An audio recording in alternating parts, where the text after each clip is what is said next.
আমরা দাবি জানাবো ওইখানেও যদি সাইবার বুলিং যেগুলো হয়েছে তাদের বিরুদ্ধেও ডিবি প্রশাসন ব্যবস্থা নিই। এখানে একটা বিষয় কাকতালীয় হওয়ার সম্ভাবনা আছে, সেটা হলো যে আমরা একটা নির্দিষ্ট সমঝোতা ছিলাম, সেই সমঝোতাটা থেকে আমরা যখন চলে আসছি বা সমঝোতাটা সাস্টেন করে নাই, তখনই অপপ্রচারটা বেড়েছে বলে মনে হচ্ছে। তবে আমরা কারো দায় দিতে চাই না, আমরা অফিসিয়ালি বিষয়টা কাকতালীয় বলে মনে করছি।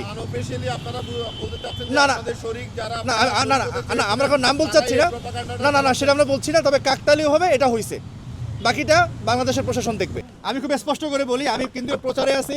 আমাদের যে মনীষ সাহেব উনি আমাদের সাইবার সেক্টরে দেখেন ইসলামী আন্দোলন বাংলাদেশের দায়িত্ব পালন করে, কোথাও কোনোভাবে আমাদের কোনো অঙ্গ সংগঠনের সাথে সামান্যতম সম্পৃক্ততা আছে এমন কেউ যদি কোনো ধরনের অপপ্রচার করে, আমরা সাথে সাথে সাংগঠনিক ব্যবস্থা নেই এবং আমরা এনশিওর করতে পারি আমাদের কোনো দায়িত্বশীলরা করে না। এখন ফেসবুকে যদি আমার একটা ছবি টানা রাখে, সেই দায়িত্ব তো আমরা নিতে পারি না। আমরা দাবি জানাবো ওইখানেও যদি সাইবার বুলিং যেগুলো হয়েছে তাদের বিরুদ্ধেও ডিবি প্রশাসন ব্যবস্থা নেয়।